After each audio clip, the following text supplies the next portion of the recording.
Dans les 2 premiers épisodes sur l'enfance de l'imam Mahdi, alayhi salam, on a abordé les témoignages de ceux qui l'ont rencontré du vivant de son père. On a abordé aussi les circonstances de ces rencontres et les événements qui ont entouré la mort de l'imam al-Askari. Pour ce 3e et dernier épisode, je vous propose d'étudier en détail un texte dans lequel un érudit de Qom pose des questions directement au jeune imam. Bienvenue dans le podcast 313, je suis Seyyid K et on découvre aujourd'hui les réponses de l'imam Mahdi.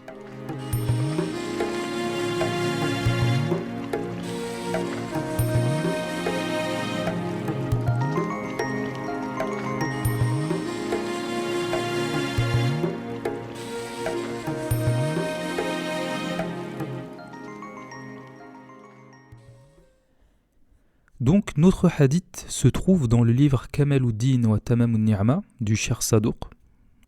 C'est l'une des références majeures concernant l'imam Mahdi. Je le cite très très souvent.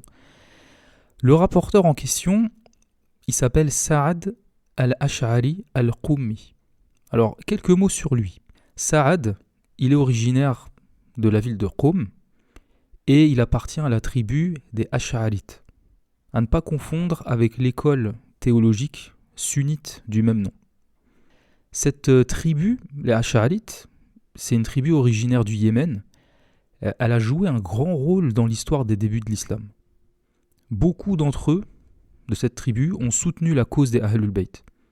On les retrouve par exemple aux côtés de l'imam Ali, alayhi salam, dans ses batailles, mais aussi avec Mukhtar al-Thaqafi, lors de sa révolte. On dénombre plus de 100 compagnons des imams qui sont issus de cette tribu. Et c'est d'ailleurs leur émigration à Qom, la ville de Qom qui existait déjà, mais ils y ont émigré pour fuir les persécutions omeyyades, et c'est eux qui ont fait de cette ville un centre du chiisme. Donc ce Sa'ad al-Qummi, c'est un érudit. C'est quelqu'un qui est passionné par les livres, à la recherche de réponses à des questions complexes. C'est une personne qui est dans la recherche. Et c'est aussi un fervent défenseur du chiisme face aux opposants. Il aime débattre, il aime exposer les failles des autres croyances, il aime le contact, quoi. Il aime le combat, les joutes idéologiques avec les autres branches.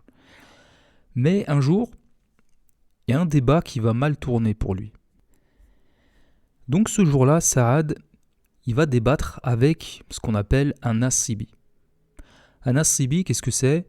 C'est un ennemi acharné des Ahlul Bayt, alayhimus salam, et ou des chiites. Ce n'est pas seulement une personne qui déteste les Ahlul Bayt. On a un hadith de l'imam Sadiq alayhi salam qui explique le sens du Nasibi. Il dit « Le Nasibi, ce n'est pas une personne qui déteste les Ahlul Bayt. Tu ne trouveras personne dire « Je déteste Mohammed et la famille de Mohammed ». Aujourd'hui, on ne trouve plus de personnes comme Yazid ou comme les Omeyyades qui détestaient ouvertement les Ahlul Bayt. Mais l'imam dit « Le Nasibi, c'est celui qui vous déteste, vous, les chiites, parce qu'il sait que vous nous suivez. » Donc le Nasibi, c'est une personne qui déteste les Ahlul Bayt et ou qui déteste les chiites. Et donc ce Nasibi qui débat avec Saad, il va le mettre en difficulté sur 2 points très précis. Le premier, c'est pourquoi le prophète Mohammed a-t-il emmené Abu Bakr dans la grotte lors de l'hégire. Et l'argument de l'adversaire, c'est que si Abu Bakr était hypocrite comme vous le prétendez, c'est-à-dire vous les chiites, pourquoi le prophète l'a-t-il protégé en l'emmenant dans la grotte avec lui, tandis qu'il a laissé Ali dormir dans son lit et exposé au danger. Et il dit que s'il l'a amené avec lui, si le prophète a amené Abu Bakr avec lui, c'est parce qu'il savait qu'il serait son successeur. Et il a demandé à Ali de dormir dans son lit à sa place, parce que s'il savait qu'il était tué, ça ne poserait pas de problème pour l'avenir de l'islam. Donc voilà la première question et l'argument de cet opposant. Le deuxième argument, la deuxième question, c'est est-ce que Abu Bakr et Omar ont accepté l'islam volontairement ou sous la contrainte ? Et là, Saad, il se retrouve coincé. Parce que s'il répond qu'ils ont accepté l'islam sous la contrainte, c'est faux historiquement. Parce qu'à l'époque où Abu Bakr et Omar se sont convertis, l'islam n'était pas dominant à la Mecque. Donc il n'y avait pas de possibilité de se convertir sous la contrainte. Mais de l'autre côté, s'ils répondent qu'ils se sont convertis volontairement, alors ça nierait leur hypocrisie. Résultat, avec ces deux questions, Saad, il quitte le débat un peu coincé, un peu troublé. Pourquoi est-ce qu'il quitte ce débat troublé ? Et là, il y a une leçon importante pour nous. C'est qu'un débat sans connaissance solide, très souvent, il va mener au doute. Et au lieu de servir la voie d'Ahlul Bayt, il va plutôt lui nuire. D'ailleurs, les imams ont interdit tous les débats sans connaissance solide. Et honnêtement, quand on regarde la majorité des débats aujourd'hui sur Internet, est-ce que vous avez déjà vu quelqu'un reconnaître avoir tort dans un débat en ligne ? Les gens, ils viennent souvent avec leur orgueil, et même quand ils ont tort, ils ne sont pas prêts à reconnaître qu'ils ont tort. Et puis, quel intérêt réel pour un chiite aujourd'hui de passer son temps à débattre ? On a des chiites aujourd'hui parmi nous qui connaissent mieux la biographie de Omar que celle de Ali, qui s'intéressent plus à la vie et aux actes de Aïcha qu'à Fatima, alayhi salam. Une fois qu'on a trouvé le chemin, qu'on estime avoir trouvé la vérité, il faut l'emprunter. Mais Saad, lui, il veut des réponses. Et donc il va rédiger 40 questions qu'il juge difficiles, qu'il compte soumettre au représentant de l'imam Askari alayhi salam à Qom. Ce représentant, c'est Ahmed ibn Ishaq, très grande personnalité chiite, très très estimée parmi les Ahlul Bayt. Donc Saad va chercher Ahmed pour lui transmettre ses questions, mais il apprend qu'il est déjà parti en voyage. Donc Saad va le rattraper, il va le retrouver, et ensemble ils décident de se rendre directement à Samarra, chez l'imam Askari lui-même. Donc arrivé chez l'imam, ils obtiennent la permission d'entrer et Saad décrit la scène qu'il voit. Il voit l'imam Askari, alayhi salam, qui décrit avec un visage radieux comme la pleine lune, une expression qu'on a souvent retrouvée dans les descriptions des imams, l'imam en train d'écrire. Sur ses genoux, un enfant d'une beauté extraordinaire que Saad décrit comme l'étoile Jupiter, al-Mushtari, et avec des boucles de cheveux, des cheveux bouclés. Ici, c'est l'imam Mahdi, enfant. Devant eux, Saad y voit un bijou, une grenade, donc le fruit, en or, décoré de pierres précieuses, offerte par un homme de Basra, par un homme influent de Basra. Ce détail n'est pas anodin. La grenade, c'est un fruit particulier, qui est cité comme étant un fruit du paradis dans le Coran, et on a aussi plusieurs hadiths qui rapportent que des grenades célestes ont été consommées par les Ahlul Bayt, notamment avant la conception de leurs successeurs. Ahmed, il porte sous son manteau un sac qui contient un certain nombre de bourses d'or et d'argent, chacune scellée par son expéditeur. Là, ce sont les droits religieux, donc le Khoms notamment, qui sont envoyés par les partisans de Qom. L'imam Askari demande à son fils de retirer les sceaux et d'examiner toutes les bourses d'argent. Et l'imam, il va identifier avec précision chaque bourse d'argent, d'où elle vient, ce qu'elle contient, l'origine de chaque somme, etc. Il va même détecter les sommes qui viennent de revenus illicites. Et ça aussi, c'est une scène qu'on a déjà rencontrée dans les épisodes précédents, cette capacité de l'imam à reconnaître l'origine et le caractère licite des biens, c'est vraiment un signe distinctif de l'imam. À ce moment précis, Ahmed ibn Ishaq, il se rend compte qu'il a oublié un vêtement dehors. Et donc il sort le chercher. Et pendant son absence, l'imam Askari se tourne vers Saad et il lui dit « Pose tes questions à mon fils ». Et encore une fois, on voit que l'imam Askari met son fils en avant, toujours pour préparer sa succession. Le hadith ne rapporte pas les 40 questions de Saad. Il en rapporte seulement quelques-unes. Ici, je vais vous en présenter 5. Ce sont les plus importantes selon moi. Alors première question, c'est au sujet du divorce de Aïcha à la bataille du chameau. Saad demande: le prophète a donné à Ali le droit de divorcer de ses épouses. Lors de la bataille du chameau, Ali a menacé Aïcha de divorce. Que signifie ce divorce? Donc ça, c'est la question de Saad. L'imam Mahdi, alayhi salam, répond. Il répond qu'Allah a accordé aux épouses du prophète, sallallahu alayhi wa ali, le statut honorifique de mère des croyants. On dit que les épouses du prophète sont les mères des croyants. Mais le prophète a précisé à Ali, ce statut reste valide tant qu'elles obéissent à Allah. Si l'une d'elles désobéit et se rebelle contre toi après ma mort, retire-lui ce statut. Or, la rébellion de Aïcha, elle a bien eu lieu, puisque c'est elle qui est à l'origine de la bataille dite du chameau. Le nom vient du chameau sur lequel elle se trouvait. Elle s'est opposée à l'imam Ali, alayhi salam, qui était alors calife légitime, et officiellement cette opposition, elle était pour venger Othman, qui était assassiné. Elle s'est donc alliée à Talha et Zubayr, et ils ont levé une grande armée. Et la bataille, elle a eu lieu dans la ville de Basra, aux alentours de la ville. Ali a gagné, et Aïcha, elle a été renvoyée à Médine. Par contre, on ne sait pas réellement si Ali a effectivement prononcé ce divorce, ou bien s'il s'agissait d'un divorce plutôt symbolique, qui signifierait que Aïcha avait perdu ce statut de mère des croyants par sa désobéissance. Une désobéissance au prophète et au Coran lui-même, puisque le Coran dit dans la sourate Al-Ahzab « Waqarna fi buyutikun » et restez dans vos foyers.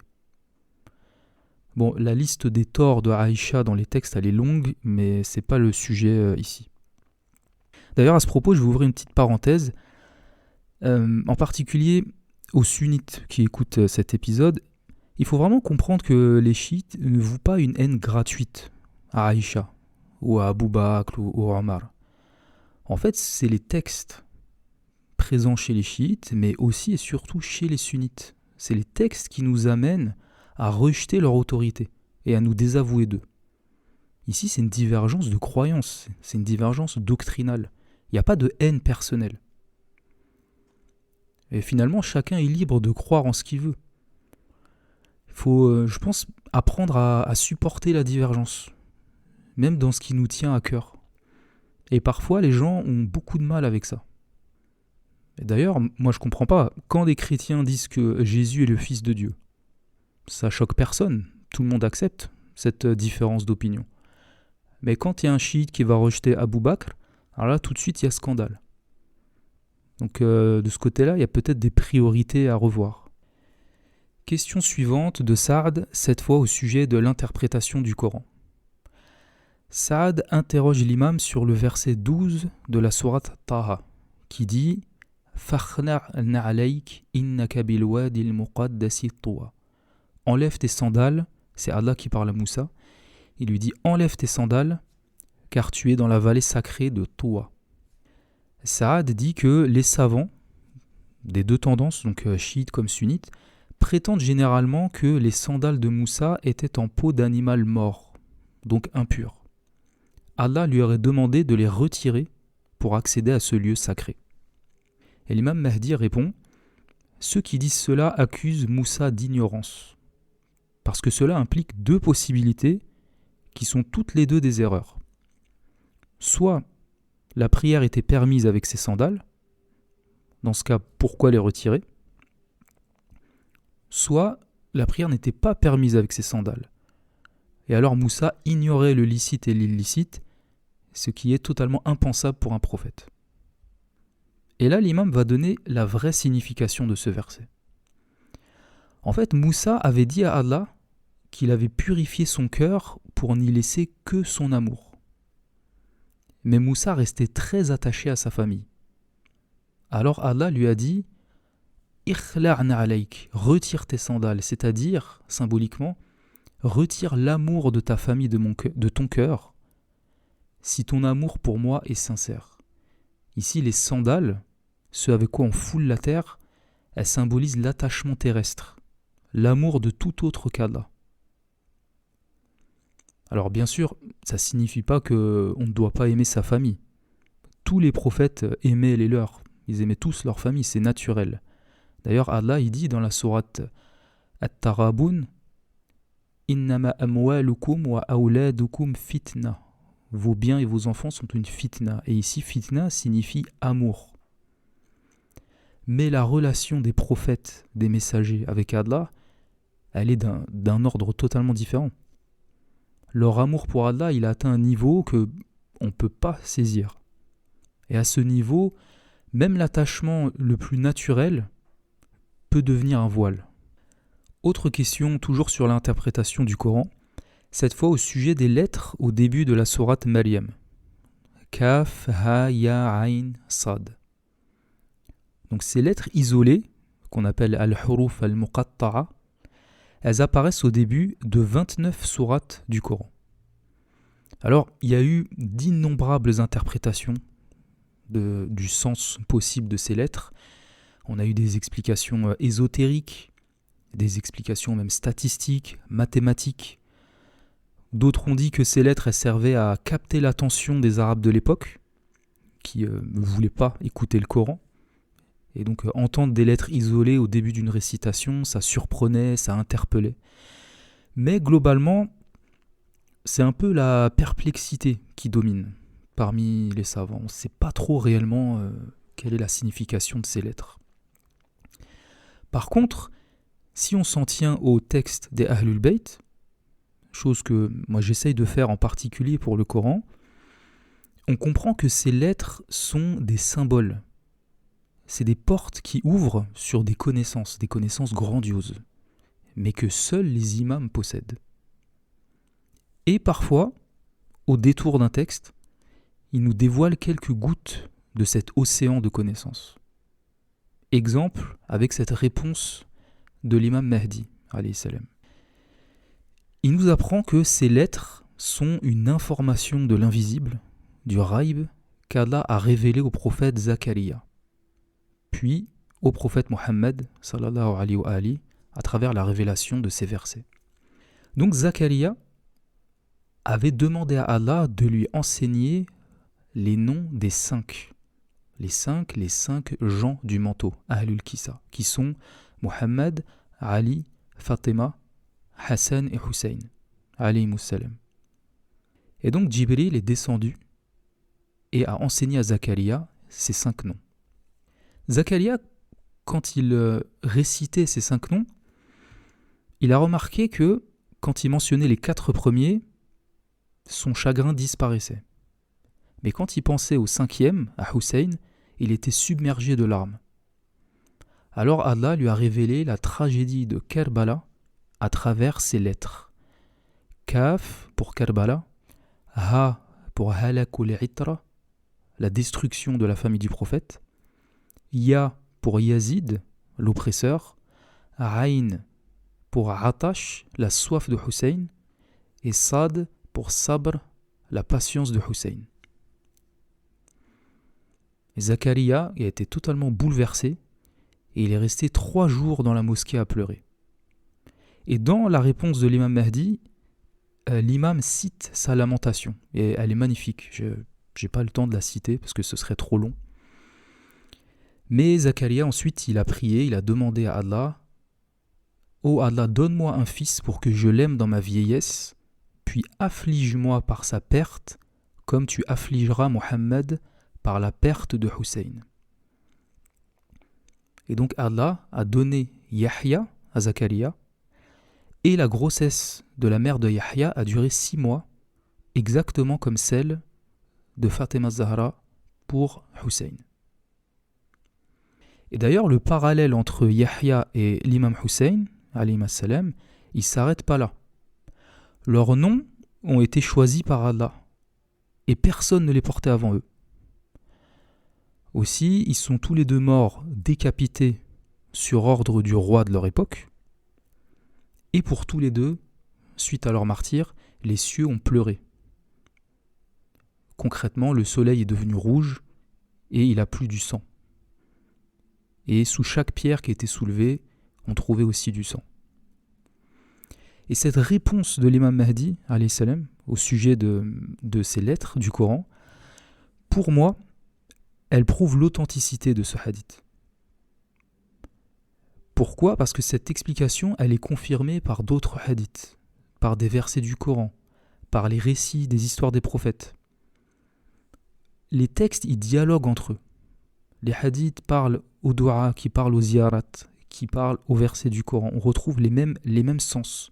C'est cette intertextualité qui, à mes yeux, est la meilleure preuve de l'authenticité de ce hadith. Je précise quand même, je dis tout ça parce que ce hadith, il est considéré comme faible par de nombreux savants. Donc quand je dis que je le trouve authentique ici, c'est vraiment mon avis personnel. On passe à la 4e question, cette fois liée à la croyance. Saad demande pourquoi les gens ne peuvent pas choisir leur imam eux-mêmes. Parce que chez les chiites, l'imam est désigné par Allah, pas par les hommes. L'imam Mahdi lui demande une précision. Est-ce qu'il s'agit d'un imam vertueux ou corrompu ? Saad précise que sa question elle concerne un imam vertueux. On voit ici qu'il y a une distinction entre deux types d'imams. On a les imams de la guidée et les imams de l'égarement. Et cette distinction, elle vient du Coran. Allah parle des imams de la guidée dans la sourate Sajda, quand il dit « Nous avons désigné parmi eux des dirigeants, a'imma, des imams. Des imams qui guidaient par notre ordre. » Donc des imams désignés par Allah qui guident selon les lois d'Allah. Et de l'autre côté, on a les imams de l'égarement. Et là, on est dans la sourate Al-Qasas, où Allah dit, en parlant de Pharaon, « Nous fîmes d'eux des dirigeants, des a'imma, nous fîmes d'eux des imams qui appellent au feu. » Et là, Ahlul Bayt, alayhim salam, parle aussi de cette distinction, les imams de la guidée et les imams du feu, de l'égarement. Et donc l'imam demande alors à Saad, est-il possible que les gens choisissent quelqu'un sans savoir ce que cache son cœur, sans savoir s'il est réellement vertueux ou s'il dissimule sa corruption? Saad répond, oui, c'est possible. Et là, l'imam va développer un argument rationnel. Il va dire que les prophètes eux-mêmes, donc choisis par Allah, ils ont la révélation, ils ont le livre, ils sont infaillibles. Les prophètes sont les mieux guidés parmi les hommes pour faire un bon choix. Et pourtant, même Moussa et Isa ont vu leur choix parfois tomber sur des hypocrites qui croyaient sincères. Si on prend l'exemple de Moussa, il a choisi 70 hommes. Allah lui avait demandé de choisir 70 hommes parmi les notables de son peuple pour un rendez-vous avec Allah. Moussa, il les avait sélectionnés parmi ceux dont il ne doutait pas de la foi. C'est mentionné dans le Coran, c'est dans la sourate Al-A'raf, sourate 7. Or, son choix est tombé sur des hypocrites.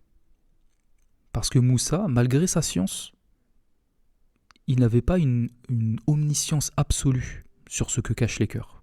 Cette connaissance, elle appartient à Allah seul.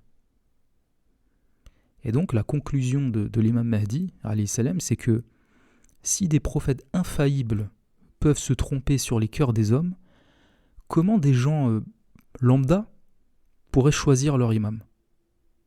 Il n'y a que Allah qui connaît les cœurs, qui peut désigner l'imam. Ici, on a le rejet explicite du principe de la shura, la consultation pour désigner l'imam. Ce principe qui a été appliqué à la Saqifa pour choisir Abu Bakr. Maintenant, on va revenir aux deux questions qui avaient déstabilisé Saad au début, dans son débat avec un opposant. L'imam Mahdi, alayhi salam, va lui apporter des réponses. Donc la première question, c'était pourquoi le prophète, sallallahu alayhi wa ali, a-t-il emmené Abu Bakr dans la grotte avec lui? Donc je rappelle, selon l'adversaire, le prophète l'a amené parce qu'il savait qu'il serait le calife après lui, qu'il allait diriger la communauté, et il a demandé à Ali de dormir dans son lit à sa place, parce qu'il savait que s'il était tué, ça ne poserait aucun problème pour l'avenir de l'islam. L'imam Mahdi demande à Saad, « N'as-tu pas réfuté cela en citant le hadith « Le califat après moi durera 30 ans » C'est un hadith qui est rapporté dans plusieurs sources sunnites, notamment Tirmidhi, Ahmed, c'est un hadith assez connu. L'adversaire donc de Saad serait obligé d'accepter ce hadith. Parce que ces 30 ans, ils correspondent exactement au califat d'Abu Bakr, Omar, Othman et Ali. Donc c'est ce qu'on appelle le califat bien guidé. Les 4 califes Rashidoun, bien guidés selon les sunnites. L'imam Mahdi, il poursuit son raisonnement. Si le prophète savait que le califat reviendrait à Abu Bakr, il savait donc aussi qu'après lui viendrait Omar, puis Othman, puis Ali. Dans ce cas, il aurait dû les amener tous les 4 dans la grotte. Et ensuite il dit, il ne convient pas de sous-estimer la valeur de ces 3-là en les abandonnant pour privilégier Abu Bakr seul. Ici encore, l'imam Mahdi, alayhi salam, il donne un argument rationnel, parce que c'est dans le cadre du débat entre Saad et l'opposant. Mais il ne détaille pas pourquoi Abu Bakr, finalement, a accompagné le prophète dans la grotte. Et donc, selon les textes chiites, il y aurait 2 raisons qu'on peut relever. La première, c'est que Abu Bakr, il a suivi le prophète de sa propre initiative. Et la deuxième, c'est que le prophète l'a amené pour éviter qu'il révèle le plan de fuite au Quraysh. Pour éviter qu'il le balance, concrètement. Mais dans tous les cas, la présence d'Abu Bakr dans la grotte ne prouve en rien sa valeur. Et le verset coranique de la sourate At-Tawbah, qui évoque cet épisode, en fait, il est plutôt à charge contre lui. C'est une question qui nécessiterait beaucoup de développement, mais ici, c'est pas le moment de le faire. Et quant à la deuxième question posée par l'opposant, qui était « Abu Bakr et Omar ont-ils accepté l'islam volontairement ou sous contrainte ?» Taw'an ou karaha. C'est une expression aussi qui revient souvent dans le Coran, volontairement ou sous contrainte. L'imam Mahdi répond « Pourquoi ne lui as-tu pas dit qu'ils ont embrassé l'islam par convoitise, tama'an ?» Puis l'imam va révéler leur véritable motivation. En fait, Abu Bakr et Omar fréquentaient les juifs de la Mecque et ils les interrogeaient souvent sur les prophéties au sujet du prophète Mohammed dans la Torah. Et les juifs disaient que Mohammed, sallallahu alayhi wa ali, il allait dominer les Arabes comme Nabuchodonosor avait dominé les fils d'Israël.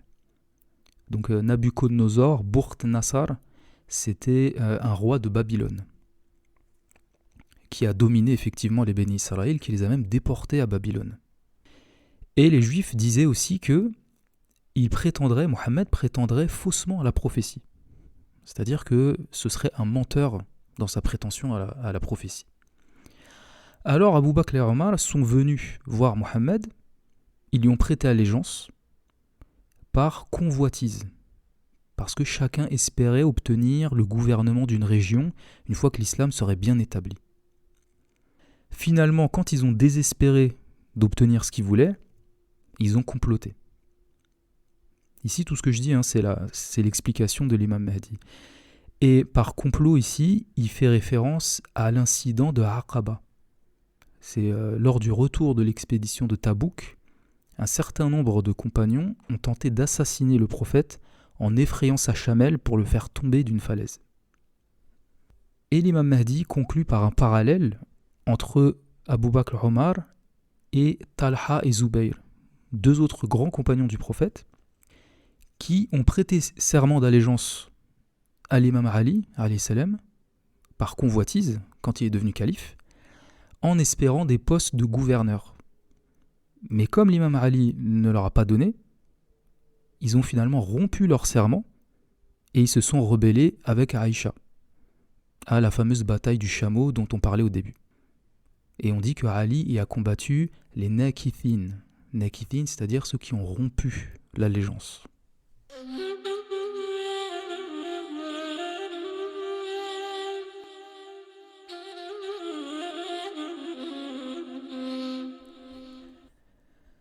Nous voilà à la fin de cet épisode et de cette série sur l'enfance de l'imam Mahdi, alayhi salam.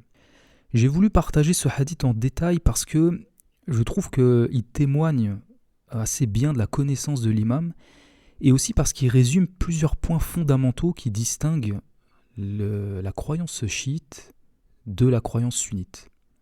La question de l'imama, c'est-à-dire qui désigne le guide religieux, l'interprétation du Coran, qui est légitime finalement pour interpréter le Coran, et aussi le statut des compagnons et leur désaveu, en particulier les premiers califes Abu Bakr, Omar, mais aussi Othman et Aïcha. Et ce point en particulier, il distingue aussi les chiites des soufis. Alors il y a certains savants, comme je l'ai dit, qui déclarent ce hadith non authentique, mais je trouve que son contenu, on peut le retrouver dans de nombreux autres textes, dans des hadiths, des invocations, des ziyarats. Et donc, là c'est mon avis, encore une fois je le répète, mais même s'il n'était pas fiable, ce serait pas très important au final. Parce que c'est pas en retirant un point d'une peinture que l'image n'est plus visible. Et pour conclure sur cette série de 3 épisodes, tous les éléments que j'y ai développés, finalement ils convergent vers une même conclusion. L'imam Mahdi, alayhi salam, est né, des témoins l'ont vu, enfant, il a répondu aux questions des chiites, il est vivant. Et enfin, je voudrais insister une deuxième fois sur un dernier point. Le but de cet épisode n'était pas de créer une fitna. Et ici, je lève mes mains pour faire des guillemets autour de fitna. Énoncer ses croyances n'est jamais une fitna. Sinon, on parlerait de rien pour éviter de froisser qui que ce soit.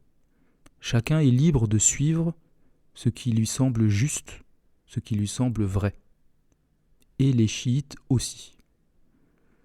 Donc ce n'est pas une invitation à la polémique. Le but de ce podcast, c'est vraiment de partager des informations sur nos textes.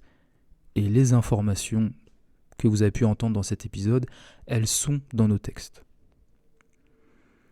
Donc voilà, merci pour votre écoute. Si cet épisode vous a plu, n'hésitez pas à le partager, à laisser une note ou un commentaire sur vos plateformes d'écoute. Merci encore à tous ceux qui l'ont déjà fait. Je vous dis prenez soin de vous et à très bientôt, Inch'Allah.